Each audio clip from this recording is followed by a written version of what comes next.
Well, hey there, Steve with Reef Reacher Fishing back here at the bench. Today I want to talk a little bit about the Penn Spinfisher line. The whole, lineage and how it changed and grew along the way. But I also want to put it out there. There's just so little documented information on these reels. I hate to speak in exacts because then something pops up and somebody disproves something I said. But I'm going to try to speak in generalities and just give you some information on these vintage spinning reels. Again, my name's Steve. This is Reef Reacher Fishing. If you have an interest in these vintage Penn fishing reels, and not just the spinning reels, but the conventional as well, I try to post a video a week right now on these reels. Also some stuff about fishing, and then there's some stuff about me where I was paralyzed by a failed back surgery and an infection, and I'm learning to walk again as we go. So at any rate, let's hop right into it. And if you would, hit that like and subscribe button for me. I'm just starting out, but it's actually taken off pretty good. I'm getting a little inventive on how to get you guys a better view of what's happening here on the bench. I'm also going to start doing some series, and hopefully this will be the first in the series. So with that all said, again, please just right now take a second and hit that like and subscribe button for me. Look me up at Steve Miller Reef Reacher on Facebook, and there's also a group, Real Penn Reels, and it's RealPennReels on Facebook. Check us out there. At any rate, let's jump right into it. Penn was founded by Otto Hens in around 1932. He worked with Ocean City, I believe it was, and he had some engineering, and at a very young age he went out on his own. They built a reel for the everyman, I think was a slogan I read somewhere. If you don't or aren't aware of it, there's a book by Mike Cacioppo, Chronological History of Penn Reels, 1932 to 1937. Please correct me. Otto started it in 1937. And Mike's book runs from 1937 to 1952, which is about the time Penn started getting into the spinning reel market.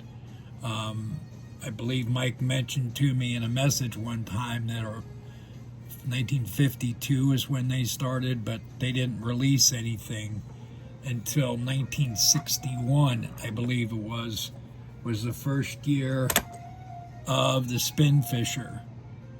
This is a 706, although it is missing the vintage handle. They have a white pancake handle, and I imagine this reel was probably dropped and broke a chunk of that handle off.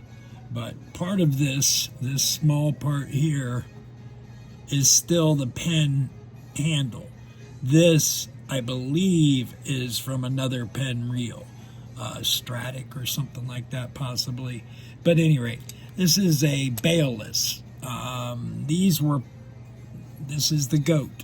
These were good in the sand for the time. These are known as the greenies. These little badges, tags, I refer to them as medallions.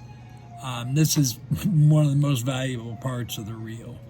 But, this is a cast aluminum solid-bodied reel with a cup rotor and an oscillating gear. This is one of 5 reels that has a direct drive from the shaft, meaning one rotation of the handle gets you one cycle of the oscillating gear, worm gear. There's a million different ways to do it, but it's the oscillation brings the spool up and down to keep the line there. So what happened was they started making long cast reels that needed more oscillation, so they had to put a gear in there for it. But these, this is 1961, and I could take it out right now and catch tarpon with it.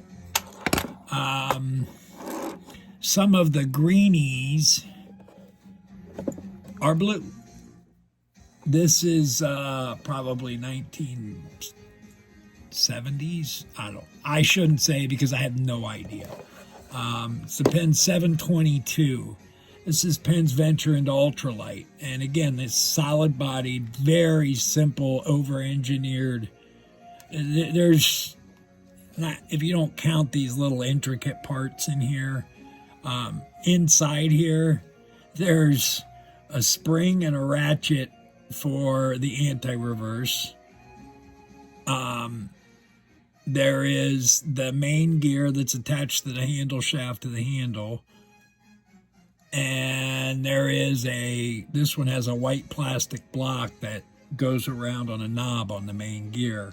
And that's what oscillates the spool up and down. But there's like 12 parts in this. I mean, it's so simplistic. And what happened is throughout the years, they got to keep selling reels. Each year, tackle manufacturers have to sell more reels. So they sold us crap like long cast, and they started putting more bearings, more springs, and then when it breaks, you can't work on it. But here's one of the boxes. This is a traditional. I was born in '69 and began running around tackle shops at age 8 or 10. And this is what I saw on the shelves for the most part. But moving on, that's a 722 ultralight. This is a 714Z. This is the Z series. Now these reels are painted. The green and the blue reels. 1961 they offered the 700 and the left-handed version, I believe. And then the 704 and 706. Or they added the 706 later, but the 706 became the GOAT. Because of pressure from the EPA, Penn was forced to abandon the enamel painting and went to black powder coating. I wish I had a black 706Z to show you because it's the same reel. These are, see how this is a plain aluminum spool and handle? Well, all you got to do is dip these in an anodizing solution and powder coat, and all of a sudden you have the Z series. So Penn was getting pressure, and it's expensive to paint. You got to clean it up, you got to transport it, you got to handle it. It's hazardous. So painting is costly. You lose a lot. That aerosol doesn't all go to the reel, it lands everywhere else, so you lose a lot. With powder coating, if you're in a clean room, you can sweep all that up, filter it, and use it again. And all you have to have is a big oven.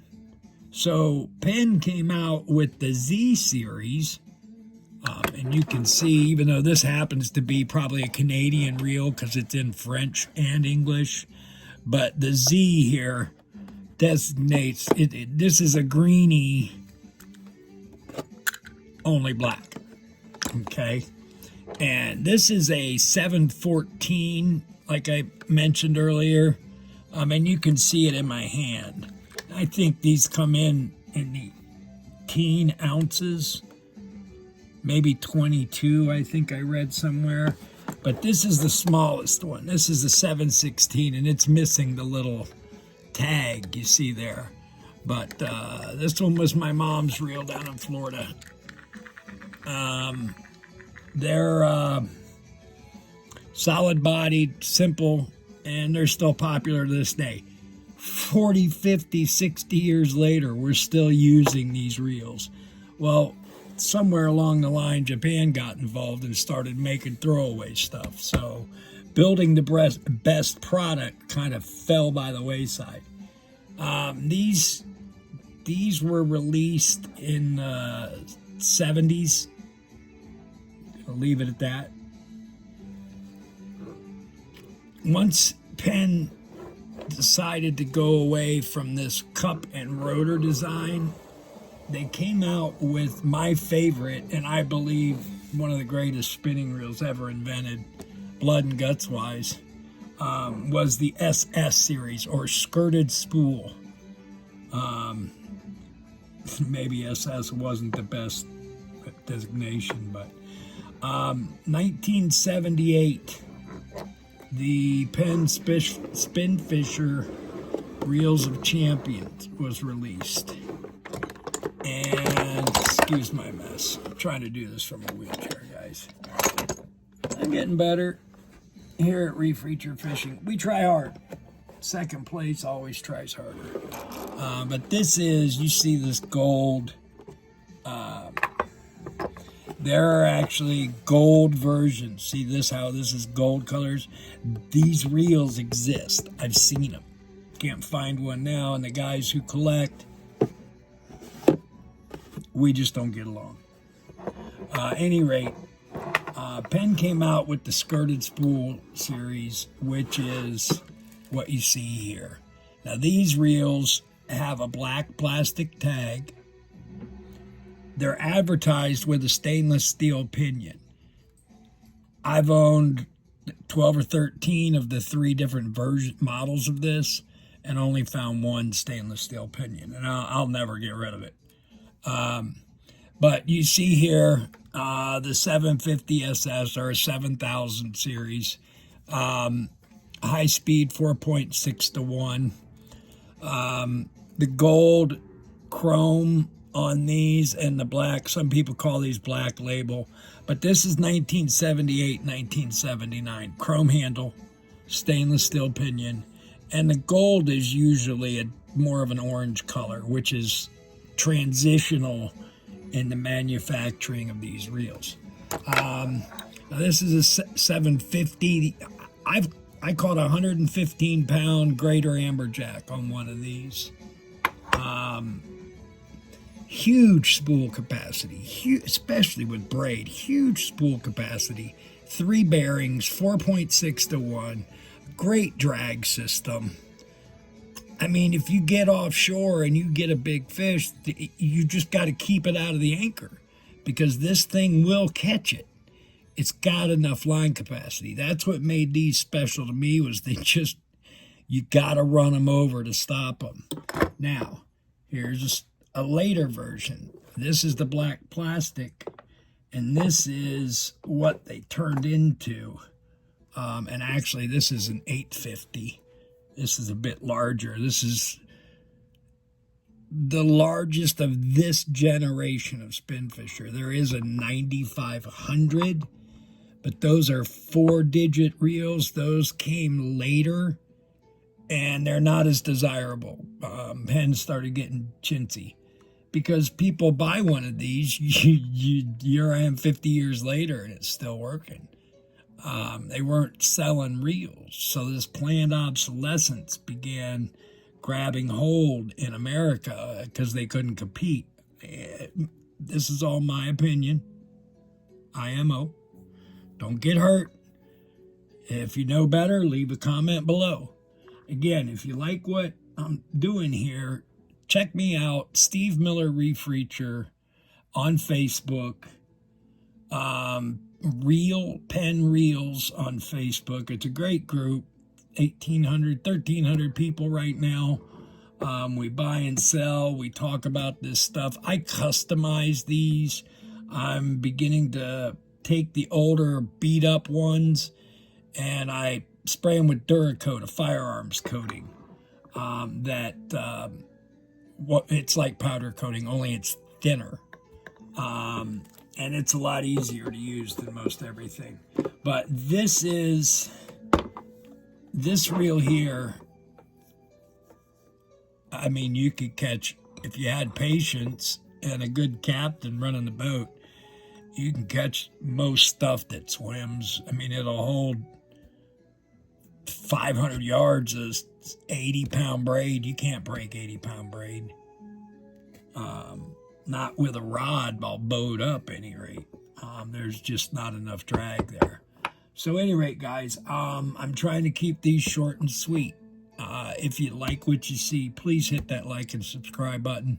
Check me out at Steve Miller Reef Reacher on Facebook. Please leave a comment below. Tell me to go suck an egg, whatever you want. But thank you for sticking in this long. And remember, I try to post at least one video a week. And if you guys leave some suggestions down in the comments, I'll do it. All right?